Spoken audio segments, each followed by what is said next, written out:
Assalamualaikum warahmatullahi wabarakatuh. Alhamdulillahi rabbil alamin.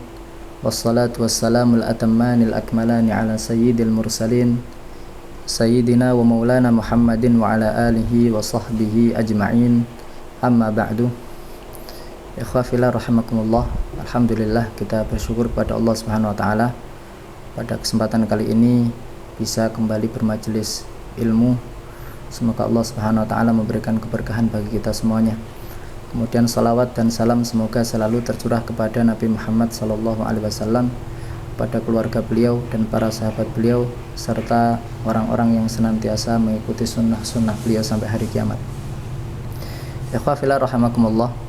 Insyaallah pada kesempatan yang berbarokah ini kita akan membaca, mengkaji salah satu kitab yang sangat terkenal, sangat masyhur sekali di kalangan kita, yaitu kitab Matan Abu Syuja' atau kitab Ghayat al-Ikhtisar atau Al-Ghayah wat Taqrib. Jadi kitab ini mempunyai beberapa nama, tetapi yang paling masyhur di telinga kita, yang paling terkenal di telinga kita adalah Matan Abu Syuja'. Tetapi sebelum kita masuk ke kitabnya, kita akan menyampaikan beberapa muqaddimah atau pendahuluan. Pendahuluan yang pertama adalah bahwa kenapa kok kita belajar fikih melalui thariqah madhabiyah? Kenapa tidak kita ngambil Al-Quran ataupun hadis, kemudian kita keluarkan hukum dari Al-Quran dan hadis secara langsung? Maka jawabannya adalah tidak semuanya di antara kita itu mempunyai perangkat untuk mampu memahami dan mengeluarkan hukum dari Al-Quran dan Sunnah. Karena untuk mengeluarkan hukum dari Al-Quran dan Sunnah ini memang butuh ilmu-ilmu perangkat yang sangat luar biasa. Di antaranya nahwu dan sharaf yang mumpuni, kemudian usul fikih yang mumpuni, begitu pula al-qawaidul fiqhiyah yang mumpuni. Ini semuanya harus kemudian dikuasai terlebih dahulu sebelum kita mengambil hukum langsung dari sumbernya ilmu, yaitu Al-Quran dan hadis. Oleh karenanya maka madhab ini menjadi solusi bagi kita yang kemudian belum mumpuni masalah ilmu perangkat ini. Jadi belajar madhab ini tetap kembalinya nanti kepada Al-Quran dan Sunnah, tentunya melalui analisis ulama-ulama kita yang mereka itu mumpuni ilmu alatnya, yaitu nahwu sharaf, kemudian usul fikih, qawaidul fikihnya sangat mumpuni. Ini yang pertama. Kemudian ada juga orang yang mengatakan biasanya di madhab itu ada hukum tanpa dalil. Ini ada pernyataan semacam ini. Jadi sebagian orang mengatakan, bukankah di madhab itu biasanya ada hukum tanpa ada dalilnya? Nah, tentunya ini pernyataan yang sangat salah. Tidak mungkin sekelas ulama-ulama kita itu menyimpulkan hukum tanpa ada dasar dalilnya. Ini tidak mungkin sama sekali. Logika kita saja tidak mungkin bisa menerima itu. Apakah mungkin seorang Imam Abu Hanifah, Imam Malik, Imam Ahmad bin Hanbal, Imam Asy-Syafi'i rahimahumullah, mereka berempat ini orang-orang yang mentaksis madhab, orang-orang yang memberikan pondasi madhab, mereka tiba-tiba menyimpulkan hukum tanpa ada dasar dalil. Ini tentunya sesuatu yang sangat jauh, sesuatu yang tidak mungkin terjadi. Ya, ketidaktahuan kita tentang dalil pada madhab tertentu karena kita bacanya kitab-kitab kecil. Misal Abu Syuja', ya Abu Syuja' ini tidak ada diterangkan dalilnya karena memang ini kitab kecil.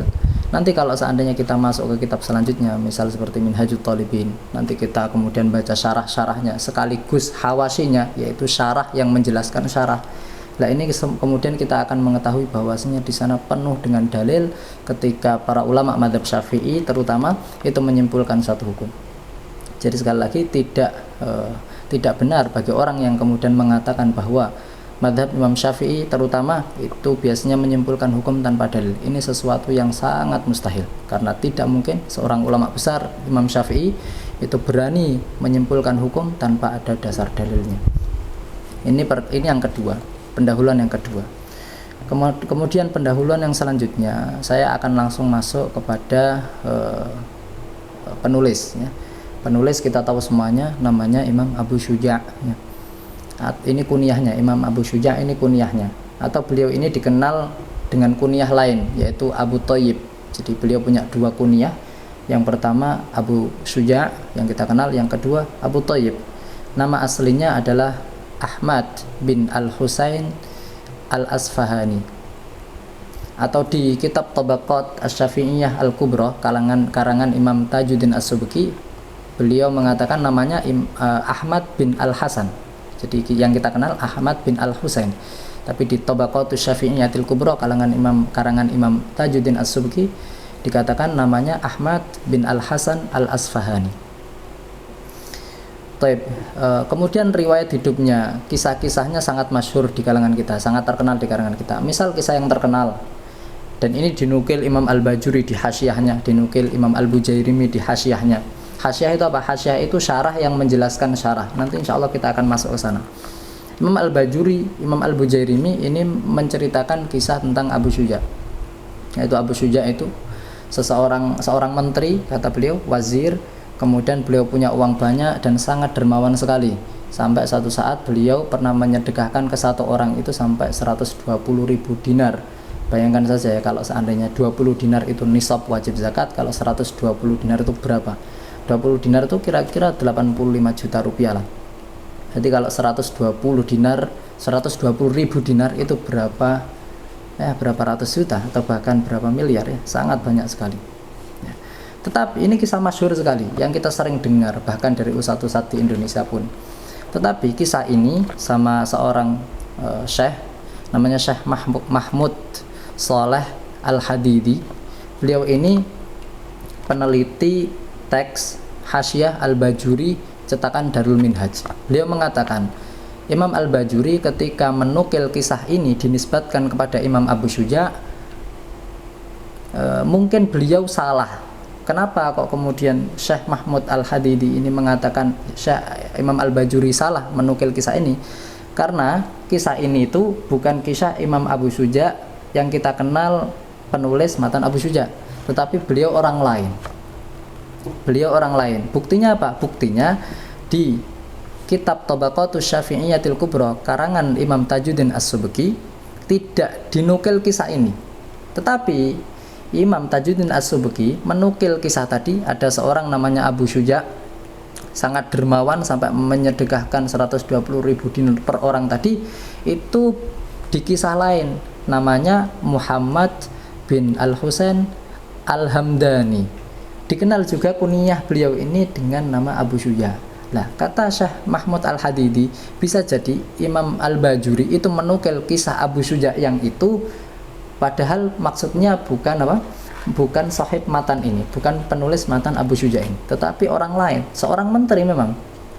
Nah, ini kata beliau. Tetapi memang bahasa beliau di kitab di tahqiq apa namanya?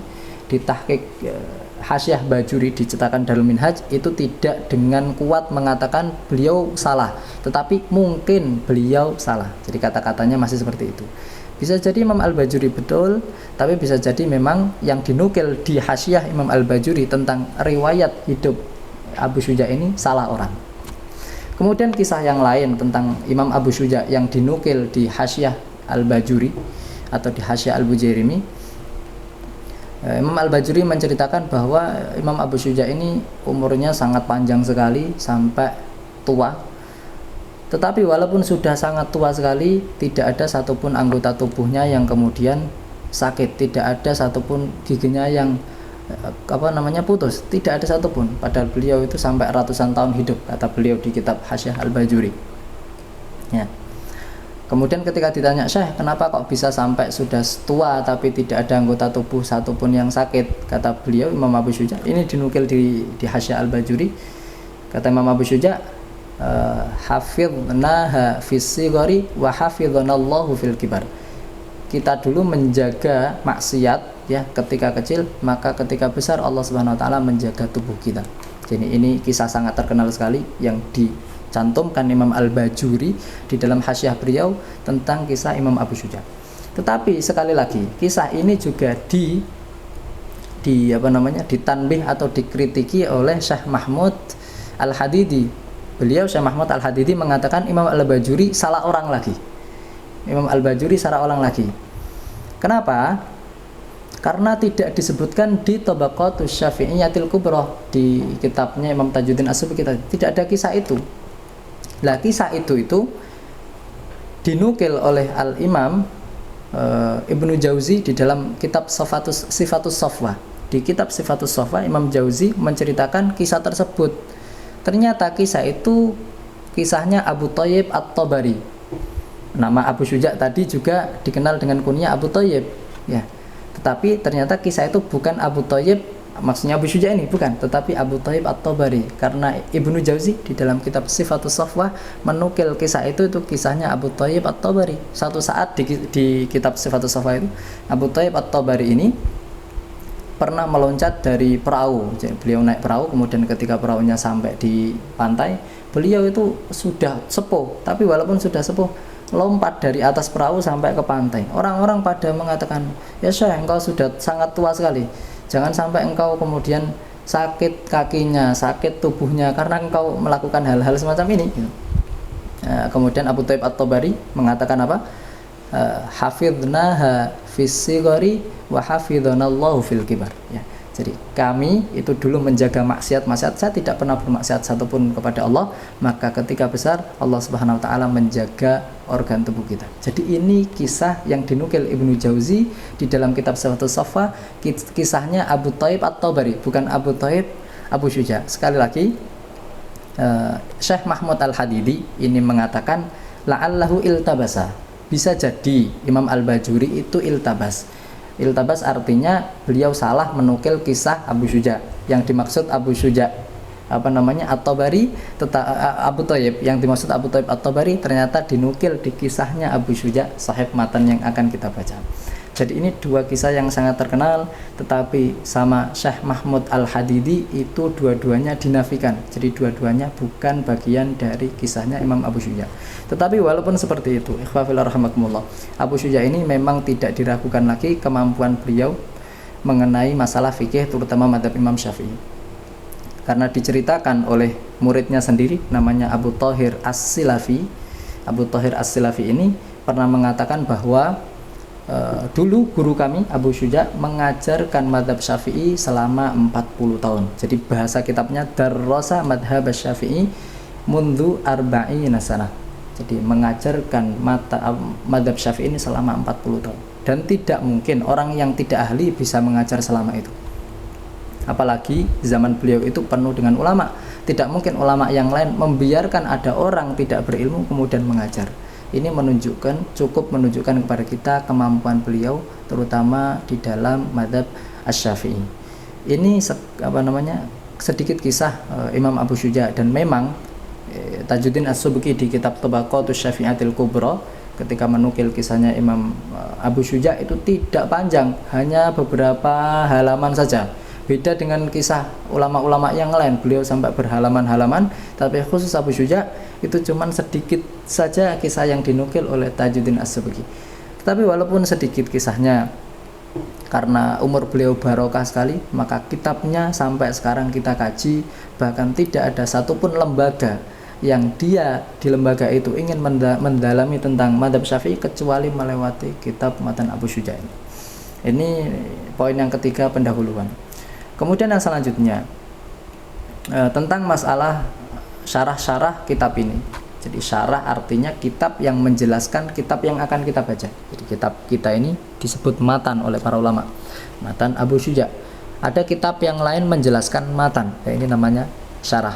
Syarah yang terkenal, ada 4 syarah yang terkenal ya. Yang pertama syarah karangan Ibnu Daqiqil Aid. Nama syarahnya adalah Tuhfatul Labib. Namanya Tuhfatul Labib. Beliau Ibnu Daqiqil Aid seorang ulama besar, wafat tahun 702 Hijriah. Ini termasuk syarah yang paling awal mensyarahi kitab matan Abu Syuja. Kemudian syarah yang lain yang terkenal juga Kifayatul Akhyar ya. Kifayatul Akhyar fi Syarh Ghayatul Ikhtisar ya. Ini karangan Imam Taqiyuddin Al-Hisni. Imam Taqiyuddin Al-Hisni seorang ulama, wafat tahun 829 Hijriah. Jadi beliau seorang ulama, wafat tahun 829 Hijriah. Ini syarah yang kedua. Kemudian syarah yang ketiga ya. Itu syarahnya yang kita kenal dengan seorang ulama namanya Ibnu Qasim Al-Ghazi. Syarahnya namanya Fathul Qaribil Mujib, ya. Kita masyhur sekali dengan syarah ini. Di lembaga-lembaga juga sering mengkaji syarah ini. Syarah Ibnu Qasim Al-Ghazi, seorang ulama wafat tahun 918 Hijriah. Nah, dan syarah ini, syarah Fathul Qaribil Mujib yang terkenal ini, disyarah, kitabnya itu disyarah oleh ulama banyak sekali, disebut dengan hasyiah. Jadi hasyiah itu syarahnya syarah. Hasyiah ini banyak sekali. Hasyiah yang menjelaskan Fathul Qaribil Mujib ini banyak sekali. Di antaranya hasyiah Al-Qalyubi, Imam Al-Qalyubi, kemudian Imam Al-Birmawi. Yang kita sangat terkenal tentang hasyiah Fathul Qaribil Mujib, namanya hasyiahnya Imam Al-Bajuri yang tadi saya sebutkan. Hasyiah Imam Al-Bajuri. Nama ulamanya Imam Al-Bajuri itu namanya Ibrahim bin Muhammad Al-Bajuri, seorang ulama yang wafat tahun 1277 Hijriah. Kemudian di antara hasyiah Fathul Qaribil Mujib ditulis oleh ulama Nusantara. Nama ulamanya Muhammad Nawawi Al-Bantani, seorang ulama besar, kita tahu semuanya. Ya, nama syarahnya adalah Qutul Habibil Gharib, ya.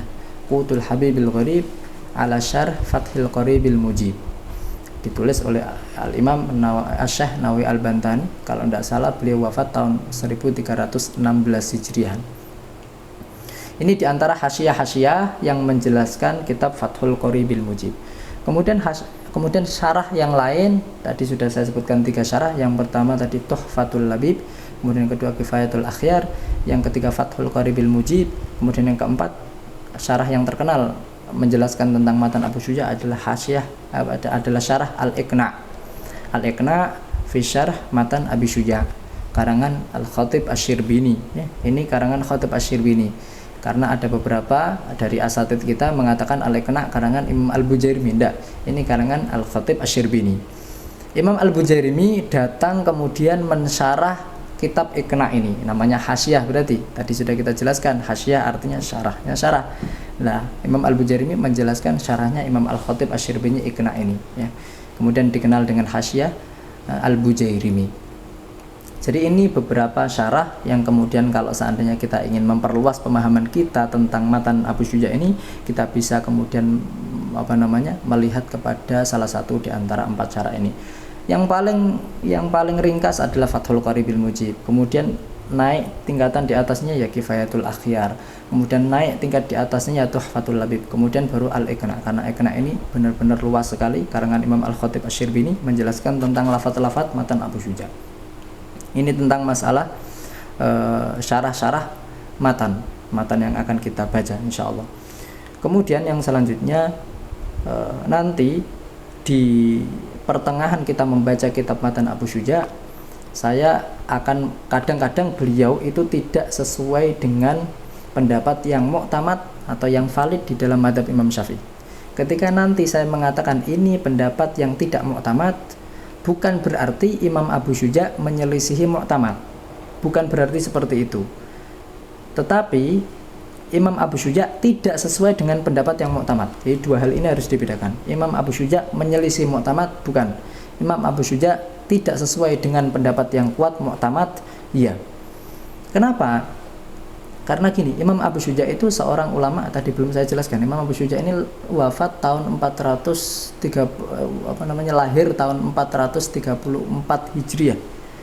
Ini Imam Abu Syuja lahir tahun 433 Hijriah atau 434 Hijriah atau 433 Hijriah. Ada perbedaan pendapat sedikit di sini. Lah, sedangkan tahrirul madhab, pengelompokkan madhab Syafi'i ini pendapat yang mu'tamad, ini yang tidak mu'tamad, itu ada semenjak zamannya Imam Nawawi. Imam Nawawi hidup 200 tahun setelah itu. Wafat Imam Nawawi tahun 676 Hijriah bersama dengan Imam Rafi'i. Jadi tahrirul madhab, pengelompokkan madhab ini, qaul ini mu'tamad, pendapat ini tidak mu'tamad, ada semenjak zaman Imam Rafi'i dan Imam Nawawi. Imam Rafi'i, Imam Nawawi hidup abad ke-7 Hijriah. Nah, ini berarti lebih dulu Abu Syuja. Maka ketika saya mengatakan Abu Syuja menyelisihi yang pendapat Abu Syuja tidak mu'tamad, bukan berarti menyelisih yang mu'tamad, karena mu'tamad datang setelah itu, tetapi tidak sesuai dengan pendapat yang mu'tamad yang ditahrir atau disaring oleh dua imam besar ini, yaitu Imam Ar-Rafi'i dan Imam An-Nawawi.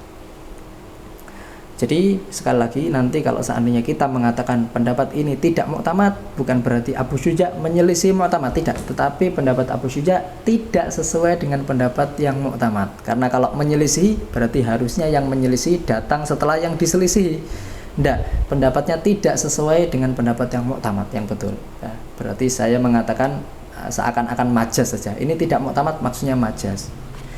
Jadi ini beberapa pendahuluan yang perlu kita ketahui sebelum kita masuk ke matan Abu Syuja. Insya Allah di pertemuan yang akan datang kita akan masuk ke muqaddimah kitabnya, kemudian kita akan ke inti dari kitabnya, yaitu membaca matan Abu Syuja dengan izin Allah Subhanahu wa taala. Semoga Allah Subhanahu wa taala memberikan kita taufik, keistiqomahan, kita bisa menyelesaikan kitab Abu Syuja ini dengan sempurna, tentunya dengan izin Allah Subhanahu wa taala. Subhanakallahumma rabbana bihamdik asyhadu an la ilaha illa anta astaghfiruka wa atubu ilaik. Wa sallallahu ala sayyidina Muhammadin wa ala alihi wa sahbihi wasallam walhamdulillahi rabbil alamin. Assalamualaikum warahmatullahi wabarakatuh.